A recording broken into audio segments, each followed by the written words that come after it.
Hello, family. This is Pastors Errol and Angela Domingue from Baton Rouge, Louisiana.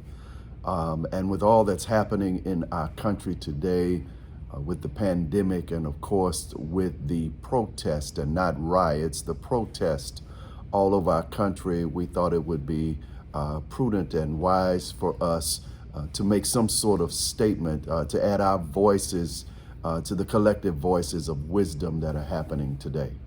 We certainly understand and can paraphrase the words of the Reverend Dr. Martin Luther King that riot is the language of the unheard. And we know that there are issues that are being stood against, and we support this generation Yes. in their act of civil assertiveness. Previous generations have done similar work.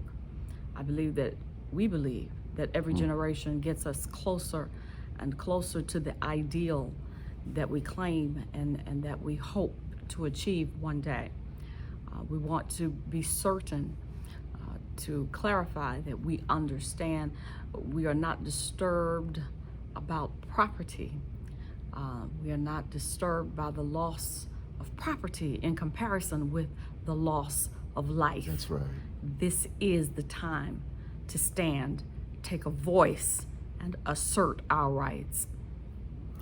And so, if you watched this sermon this morning, you know that we sort of addressed the issue, but we wanted to be more forthright, if you will, in addressing this issue of the protest across our country and what it looks like, even as it relates to our liturgical Pentecost. First of all, Dr. Domingue did a wonderful job of talking about the language of Pentecost, the language of faith communities, and certainly in a time like this, our country needs to hear a voice that is powerful and strong. And so what we know is that God gave us a voice, and that voice that people will hear from us is the voice that speaks of justice and righteousness, especially for those who are vulnerable and almost unseen, invisible,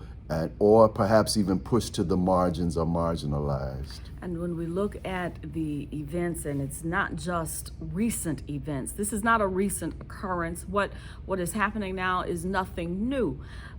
The anger, the outrage is because it's a pattern of systematic and systemic civil rights violations.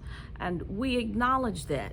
And the fact of the matter is, when you are immersed in the truth, when you read for yourself, when you see what is going on and you are able to think critically about what is happening and to put it into context, you must act. That's right. You must do justice.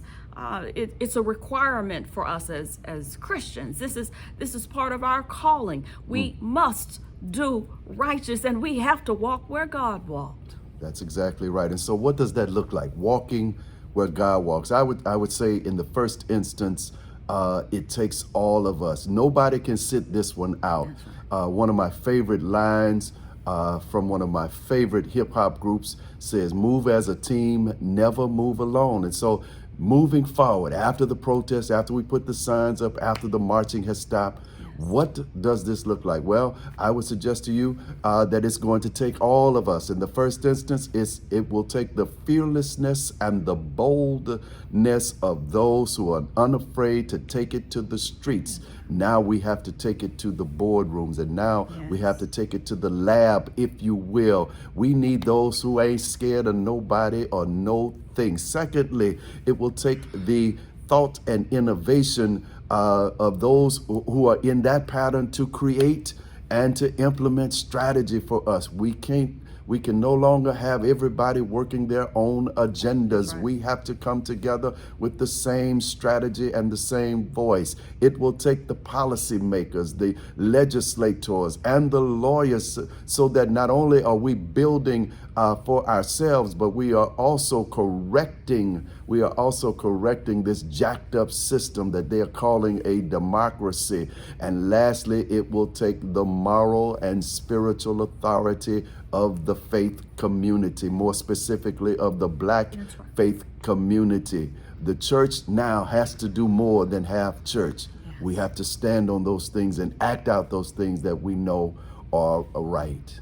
We need to make sure that we are standing up for ourselves.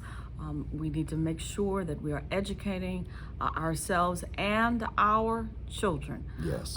That which is not produced through formal education. There are some things that they are just not going to get through the school system. There are some things we have to teach our children at home so that they can survive and so that they can thrive in this society. And lastly, man, you've already heard me say it too many times to count. We have to make our own money and put it in our own banks. It's called cooperative economics. It's called supporting ourselves. One of the reasons we're so disrespected in this world is that we don't come to the table with anything. We've got to make our own. Doesn't mean that we don't work with other people. Does not mean that we don't accept help. It just suggests that we have our own. Here's another thing, man. Instead of this capitalist idea that seems to be driving us further and further away from one another, perhaps we need to go old school. I know my old neighborhood was built on the bartering system. We have to go back to building one another by sharing our gifts and talents, our skills with one another. Listen, we appreciate all of you and we love you. Thank you for taking this time to share with us. And so when the protests are over, the work does not end. That's when we really need to come together and do these things. Protest the injustice, but let the anger fuel us to action. Amen. Amen. Listen, again, we're encouraged by this generation. Keep doing your thing. Yes. We will talk to you soon. Peace.